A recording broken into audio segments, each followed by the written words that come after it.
ఇంకా ఎన్నో ఆధ్యాత్మిక సందేశాల కోసం ఫాదర్ పర్సీ డేవిడ్ గారి ప్రేమ జ్వాల అనే యూట్యూబ్ ఛానల్ని సబ్స్క్రైబ్ చేయండి, షేర్ చేయండి, బెల్ సింబల్ మాత్రం క్లిక్ చేయటం మర్చిపోకండి. Thank you. ఎఫెసీయులకు రాసిన లేఖ 2వ అధ్యాయము 10వ వచనంలో మనకు తెలియపరచబడుతూ ఉంది.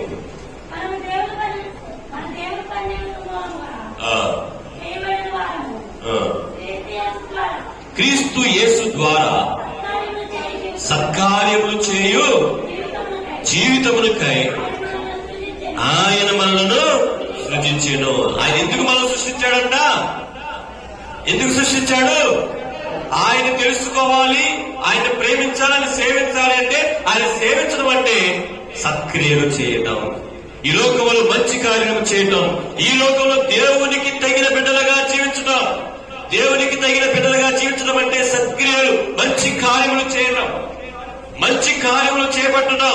ఇది దేవునికి ఇష్టమైనటువంటి కార్యములు, దేవునికి ప్రేమైన కార్యములు. దేవుని సేవించడం అంటే అది.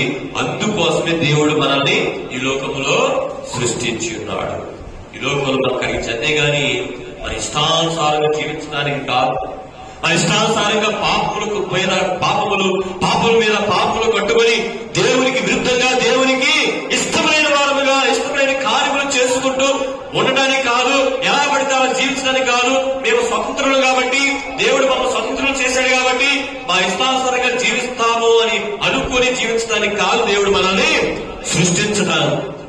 దేవుడు మనం సృష్టించింది ఎందుకంటే మనము క్రీస్తు యేసు ద్వారా మనము సత్క్రియలు చేయడానికి, మంచి కార్యములు చేయడానికి ప్రియ సోదరులారా. అందుకనే మత్తయి సువార్త 5వ అధ్యాయము 16వ వచనము, దానికంటే ముందు తిమోతికి రాసిన మొదటి లేఖ, తిమోతికి రాసినటువంటి పునీత పౌలు గారు తిమోతికి రాసినటువంటి మొదటి లేఖ 9వ వచనం నుంచి చదువుతాను వినండి ఒకసారి. స్త్రీలు తమ దుస్తుల విషయమున వివేకముతో మర్యాదస్తులుగా సక్రమముగా దుస్తులు ధరించవలనని నా వాంఛ. వారు చిత్ర విచిత్రములకు జడలను, బంగారు ఆభరణములను, ముత్యములను, మిగులు విలువైన వస్త్రములను ధరింపక దైవ భక్తి కలవారమని చెప్పుకొని స్త్రీలకు తగినట్లు సత్కార్యముల చేత తమను తాము అలంకరించుకున్నవారేను. ఇది స్త్రీలకు మాత్రమే కాదు, పురుషులమైన మనందరికీ కూడా, ప్రతి ఒక్కరికి కూడా దేవుడు ద్వారా, పౌలు గారి ద్వారా దేవుడు పలుకుతున్న మాటలు ఏమిటి అంటే, మీరు సత్కార్యములైనటువంటి ఆభరణములను ధరించుకోండి. సత్కార్యములైనటువంటి ఆభరణములు, మనం అనేక రకాలైన ఆభరణాలు వేసుకుంటాం, అనేక రకాలైనటువంటి ఖరీదైనటువంటి వస్త్రాలు ధరించుకోండి ఆశపడుతూ ఉంటాము, రకరకాలైనటువంటి అలంకరణ చేసుకుంటాము.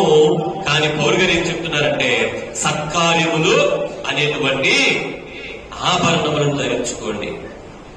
సత్కార్యములు అంటే మంచి పనులు.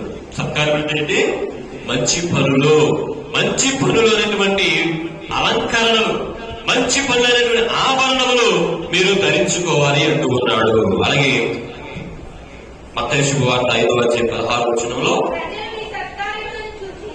ప్రజలు మీ సత్కార్యములను చూసి పరలోకమందున్న మీ తండ్రిని సన్నుతించుటకు నీ వెలుగును వారి ఎదుట ప్రకాశింపనిండు. మీ వెలుగు అంటే ఇక్కడ ఏంటి? మీ వెలుగు యేసు ప్రభు చెప్తూ ఉన్నాడు 14వ వచనంలో, మీరు ఈ లోకమునకు వెలుగై ఉన్నారు, ఈ లోకమునకు వెలుగై ఉన్నారు అనుకున్నాడు. ఏంటి మీ వెలుగు? ఏంటి మీ వెలుగు అంటే, క్రీస్తు ప్రభు మనకు ఇచ్చినటువంటి వెలుగు. ఏమిటది? మంచితనము అనేటువంటి వెలుగు, సత్కార్యం అనేటువంటి వెలుగు. యేసు ప్రభు సత్కార్యం చేత నింపబడి ఉన్నాడు. యేసు ప్రభు త్యాగము చేత నింపబడి ఉన్నాడు. త్యాగం అనే వెలుగు, క్షమాపణ అనేటువంటి వెలుగు, సత్కారం అనేటువంటి వెలుగు ఆయన కలిగి ఉన్నాడు. ఆ వెలుగు మన మీద ప్రసరింప చేయబడుతూ ఉంది. ఆ వెలుగుతో మనం నింపబడి ఉన్నాము. సత్కార్యమైనటువంటి వెలుగును మనము ధరించుకొని ఉన్నాము. ఆ వెలుగు ఇతరుల మీద ప్రకాశింప చేయమంటున్నాడు. అంటే నిన్ను చూసే ప్రతి ఒక్కరి మీద నీలో నుంచి సత్కారమైనటువంటి వెలుగు ప్రకాశించాలి. ఇదిగో ఈమె అయితే ఇతడు పలానా వ్యక్తి గొప్ప కార్యములు చేస్తున్నాడు, దేవుణ్ణి ప్రతిబింబిస్తూ ఉన్నాడు, దేవుడిలా ఉంటూ ఉన్నాడు అని చాలా మందిని బట్టి మనం మాట్లాడుకుంటూ ఉంటాం. ఎవరైనా మనకి మంచి ఆపదలో ఉన్నప్పుడు, ఎవరైనా మనకి మంచి చేసినట్లయితే, మనకు సహాయం చేసినట్లయితే ఏమంటాము? దేవుళ్ళ వచ్చి మనకు సహాయం చేశాడు, దేవుళ్ళ వచ్చి అంటే మంచి చేసే వాళ్ళందరూ కూడా ఏమవుతూ ఉన్నారు? దేవుడితో సమానం అవుతూ ఉన్నారు. మంచి కార్యములు చేసేవారు, మంచి క్రియలు చేసేవారు ఏమవుతూ ఉన్నారు? దేవుళ్ళ మారుతూ ఉన్నారు, దేవుళ్ళలో ఉంటున్నారు. ఆయన నాకు దేవుడండి అంటారు, అవును కదా? ఆయన నాకు దేవుడండి, చావు బ్రతుకులో ఉన్నప్పుడు నన్ను తీసుకెళ్ళి హాస్పిటల్లో పెట్టాడండి, ఆయన నాకు దేవుడు అంటారు. లేకపోతే ఇదిగో అప్పు బాధలతో కుంగిపోతూనే చచ్చిపోవాలి, ఇంకా ఈ అప్పులు తీర్చడానికి చచ్చిపోతున్న ప్రాణం తీసుకున్న ఆత్మహత్య చేసుకున్న సమయంలో అది వచ్చి నన్ను నా అప్పంతా కట్టేసి నన్ను అప్పు బాధలు వచ్చి నన్ను తప్పించాడు, ఆయన నాకు దేవుడండి అని చెప్పేసి మంచి కార్యములు చేసేవారిని మనము దేవుళ్ళ చూస్తాం. అంటే మనము కూడా దేవుళ్ళు కావాలి అంటే మనము సత్కార్యములు చేయాలి, దేవుని యొక్క వెలుగును ఇతరుల మీద ప్రశంసాలి.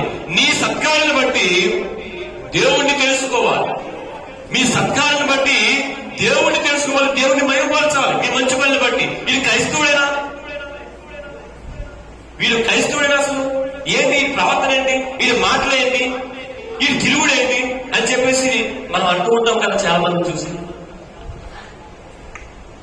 మన క్రైస్తవులమే, కానీ మన నోటి వచ్చి వచ్చేటువంటి కూడా బూతులు, జగడాలు, దెబ్బలాటలు, అసూయ, పగ, ద్వేషం, ఒకరంటే ఒకరికి పడదు, ఒకరంటే ఒకరికి పడదు. ఇంటి పక్కలతోటే మనకి ఎప్పుడు గొడవలే, ఎప్పుడు కూడా పోట్లాడే, ఎప్పుడు జగడాలే.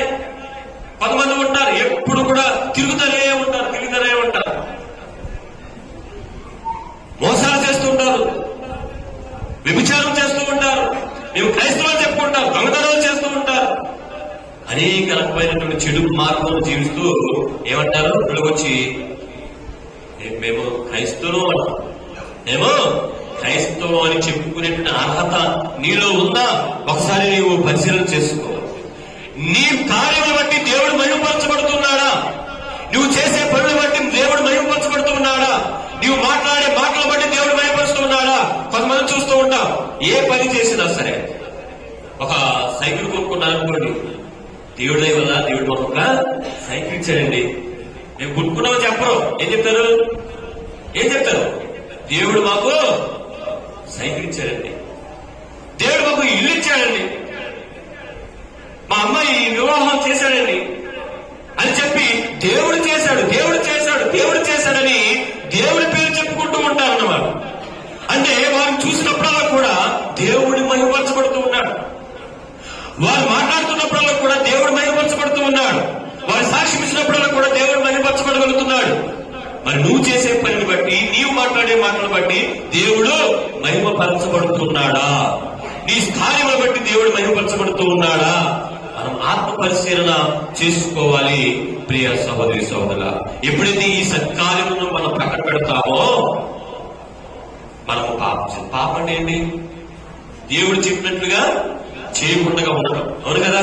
దేవుడు చేయవద్దన్న పనిని చేయడమే పాపం, దేవుడి యొక్క ఆజ్ఞను మీరడమే పాపం అని చెప్పబడుతుంది వాక్యం. కానీ దానికి ఇంకొక వైపు ఏంటంటే, దేవుడు చేయమని చెప్పిన పనులు చేయకుండా ఉండటం కూడా పాపమే.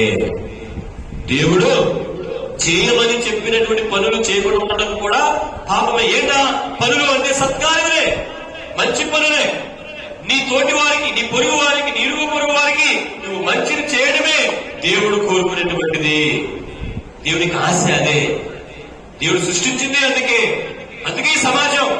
లేకపోతే అడవుల్లో ఎక్కడో ఒకరు బతకొచ్చు, కానీ ఒకరి మీద ఒకరు ఆధారపడి జీవించినట్టుగా దేవుడు మనల్ని సృష్టించాడు.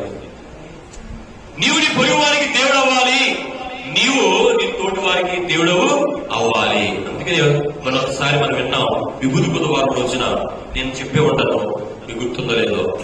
ఏంటది? దేవుని రాజ్యం ఎక్కడి నుంచి సమీపిస్తూ ఉంది? దేవుని రాజ్యం ఎక్కడ సమీపిస్తూ ఉంది? దేవుని రాజ్యం సమీపిస్తుంది. హృదయ పరివర్తనం చెందనని ప్రభు పిలుపునిస్తున్నారు కదా. దేవుని రాజ్యం రెండో ఆదివారం, బుధవారం తరపు వచ్చే ఆదివారం, విభూతి బుధవారం తరపు వచ్చినటువంటి ఆదివారం ఈ మాట వినిపిస్తుంది మనకి. హృదయ పరివర్తనం చెందండి, సువార్తను విశ్వసించండి, దేవుని రాజ్యము సమీపిస్తుంది. ఎక్కడి నుంచి సమీపిస్తుంది దేవుని రాజ్యం? సమీపిస్తుందంటే ఎక్కడి నుంచో రావాలి. ఇక్కడ దేవుని రాజ్యం సమీపిస్తుంది అన్నాడు. ఎక్కడి నుంచి వస్తుంది దేవుని రాజ్యం? ఎక్కడి నుంచి? ఆకాశంలో నుంచా? ఎక్కడి నుంచి?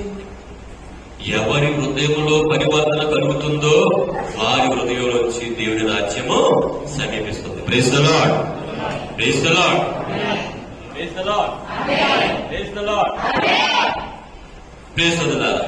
ఎక్కడైతే హృదయ పరివర్తన ఉంటుందో అక్కడ నీతి ఉంటుంది. అవును కదా? మంచి పరివర్తన కలిగిన జీవితంలో నీతి ఉంటుంది, మంచి ఉంటుంది. ఆ మంచే దేవుని రాజ్యం. మంచి ఎక్కడైతే ఉంటుందో అక్కడ శాంతి ఉంటుంది, ఎక్కడైతే శాంతి ఉంటుందో అక్కడ సంతోషం ఉంటుంది. అది దేవుని యొక్క రాజ్యము. ప్రియ సోదరులారా, కాబట్టి మనము సత్క్రియలు చేయడానికి దేవుడు మనం సృష్టించాడు. అవి మనం చేయకపోతే మనము పాపములో పడిపోయినట్లే. అందుకే దేవుడు చెప్తారంటే సత్క్రియల చేత నింపబడిన మీ హృదయాన్ని దేవునికి సమర్పించండి. సత్క్రియలతో నింపబడినటువంటి మీ యొక్క జీవితాన్ని దేవునికి సమర్పించండి. పాపానికి మీరు దాసులైపోవద్దు, పాపానికి మీరు లొంగిపోవద్దు, మీ శరీరానికి మీరు లొంగిపోవద్దు అంటున్నాడు పౌలుగా రాసినటువంటి, రోమ పౌరులు రాసినటువంటి లేక 12వ అధ్యాయం 16వ వచనం చదవండి.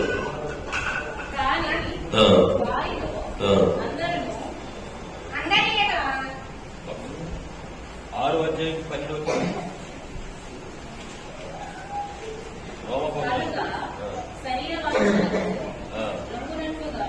శరీర వాంఛలకు లొంగినట్లుగా మీ భౌతిక శరీరమును పాపము ఎంత మాత్రము పాలన చేయనీయకుడు. పాపం మనల్ని పరిపాలించకూడదు.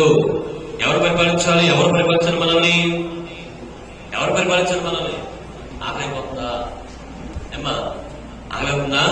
ఎవరు పరిపాలించాలి మనల్ని? ఎవరు పరిపాలించాలి మనల్ని? నీతి పరిపాలించాలి మనల్ని. నీతి మనల్ని పరిపాలించాలి, పాపము కాదు. యథార్థత మనల్ని పరిపాలించాలి, నీతి మనల్ని పరిపాలించాలి. అదే దేవుడు, అదే దేవుడి రాజ్యం. నీతే దేవుడి రాజ్యం, దేవుడి రాజ్యమే దేవుడు. కనుక దేవుడు మనం పరిపాలించాలి తప్ప పాపం మనల్ని పరిపాలించాలి. పాపం మీద మనము విజయాన్ని సాధించాలి. పాపం మీద మనము విజయాన్ని సాధించాలి అంటే మనల్ని మనము దేవునికి ఒక అర్పణగా, పాపరహితమైన అర్పణగా మనము సమర్పించుకోవాలి. ప్రియ సోదరులారా, మన మట్టి పాత్రలో అయినప్పటికీ కూడా ఆ మట్టి పాత్రలో వేసేటువంటి వస్తువుని బట్టి ఆ పాత్రకు విలువ మారుతుంది. మనందరం కూడా మట్టి పాత్రలమే, కానీ ఆ మట్టి పాత్రకు విలువ ఎప్పుడు వస్తుందంటే ఆ మట్టి పాత్రలో బంగారం వేసామనుకోండి, దాని విలువ వేరేగా ఉంటుంది. ఆ మట్టి పాత్రలోనే వెండి వేసిందనుకోండి, దాని విలువ వేరేగా ఉంటుంది. ఆ మట్టి పాత్రలోనే ఇనుము వేసామనుకోండి, అది వేరేగా ఉంటుంది. ఆ మట్టి పాత్రలోనే మట్టి వేసామనుకోండి, దాని విలువ ఆ మట్టి పాత్రలోనే ఏమీ లేదనుకోండి, విలువే లేదు. ఆ యొక్క మట్టి పాత్రలో వేసినటువంటి వస్తువును బట్టి ఆ మట్టి పాత్ర యొక్క విలువ ఎలాగైతే మారుతుందో, నీవు కూడా నీ యొక్క జీవితాన్ని ఆ విధంగా నీ జీవితంలో ఏం దాచుకుంటావో, నీ హృదయంలో ఏం పెట్టుకుంటావో దానిని బట్టి నీ జీవితపు విలువ మారుతోంది. చీకటమన్నైన నా వంక చల్లగా చూడుమాయా, కుమ్మరి కుమ్మరి నా జీవనదాయక,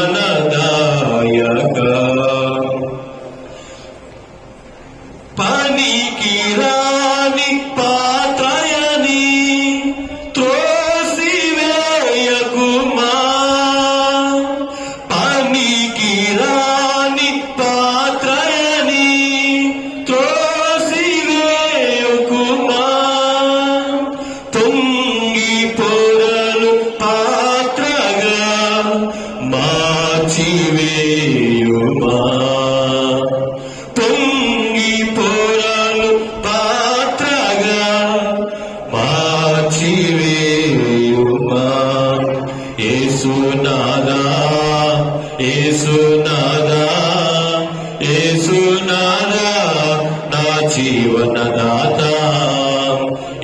యేసునాదా యేసునాదా యేసునాదా మా జీవనదాత. పనికిరాని పాత్రని నన్ను తీసివేయకుండా నాలో పొంగి పొరలేనివ్వండి ఆధ్యాత్మిక శక్తిని నాలో నింపు అంటూ ఉన్నాడు. అదే పౌలు గారు చెప్తూ ఉన్నారు, మేము మట్టి పాత్రల వంటి వారమే. మీరు ఎలా మట్టి పాత్రలే ఉన్నారో మేము కూడా మట్టి పాత్రలమే. మీలాగా మానవ జీవితాన్ని, మామూలు జీవితాన్ని మేము కలిగి ఉన్నాం. మీలాగానే జన్మించాము, మీలాగానే ఎదిగాము, మీలాగానే భుజించాము. కానీ ఆ మట్టి పాత్రలో దేవుడు తన ఆధ్యాత్మిక నిధిని నింపి ఉన్నాడు. అందుకే మాకు కల్మిషం వచ్చినా, మాకు బాధలు వచ్చినా, మాకు శ్రమలు వచ్చినా వాటన్నింటినీ ఎదుర్కొన్న శక్తిని మేము కలిగి ఉన్నాం. మట్టి పాత్రమైనప్పటికీ కూడా ఇన్ని బాధలు, ఇన్ని సమస్యలు, ఇబ్బందులు, ఇక్కట్లు ఎన్ని వచ్చినా సరే, శ్రమలు వచ్చినా సరే వాటన్నింటినీ కూడా అధిగమించే శక్తి దేవుడు ఈ మట్టి పాత్రలలో ఆధ్యాత్మిక నిధిని, ఆధ్యాత్మిక శక్తిని మాలో నింపి ఉన్నాడు అని చెప్పి వాళ్ళు చెప్తున్నారు. మనందరం కూడా మట్టి పాత్రలమే, మనందరం మట్టి పాత్రలమే. కానీ మనల్ని మనం దేవునికి సమర్పించుకోవాలి. ఈ రోజున దేవునికి అర్పణ చేసుకోవాలి. ఈ రోజున దేవునికి మనం మట్టి పాత్రమైన మన హృదయాన్ని దేవునికి అప్పగిస్తే ఆ మట్టి పాత్రలో ఏం చేస్తాడు ఆయన? ఆధ్యాత్మిక శక్తిని నింపుతాడు. ఆధ్యాత్మిక శక్తిని నింపుతాడు. అయితే మనం ఏం జరుగుతుంది?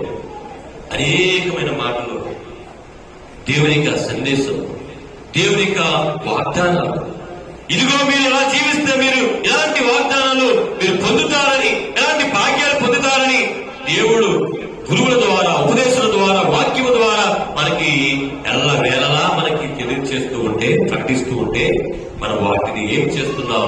ఆ వాక్యాన్ని మనం ఆలకిస్తూ ఉన్నాం, కానీ మన హృదయంలో దాచుకోవటం లేదు, మన జీవితంలో వాటిని పాటించడం లేదు. అందుకనే ఎక్కడుందరా దొంగలి అంటే ఏసిగానే ఉంది, పిట్టిగానే ఉంది అన్నట్టుగా మన జీవితాలు అలాగే ఉండిపోతూ ఉన్నాయి. ఎదగటం లేదు, మన జీవితాలు ఎదగటం లేదు. మన జీవితంలో ఆధ్యాత్మికమైన శక్తి నింపబడాలి అంటే ప్రతి ఒక్కరూ కూడా దేవుని యొక్క వాక్యానుసారంగా జీవిస్తూ మన దేవుడు మనం ఎందుకు సృష్టించాడు, ఎక్కడుండమని సృష్టించాడు, ఏం చేయమని సృష్టించాడు, ఒకసారి మనం ఆత్మ పరిశీలన చేసుకోవాలి. దేవుణ్ణి అడగని, ప్రభువా నా జ్ఞానం చాలా చిన్నది, నా బుర్ర చాలా చిన్నది, నేను ఆలోచించలేని శక్తిలో నేను ఉన్నాను, నీ వాక్యాన్ని అర్థం చేసుకోలేని స్థితిలో నేను ఉన్నాను. కనుక ప్రభువా నన్ను బలపరచుము, నన్ను బలపరచు, నన్ను దీవించు, నన్ను శక్తివంతులు చేయి, నా బుర్రని పెద్దచ్చే, ఆలోచించగల శక్తి నాకు దయచే, ఆలోచన జ్ఞానం నాకు దయచే, వివేకాన్ని నాకు దయచే, తత్వాన్ని నీ వాక్యాన్ని అర్థం చేసుకుని ఆ వాక్యానుసారంగా జీవించేటువంటి భాగ్యం నాకు కలుగుతుంది అని మనం దేవునికి సమర్పించు.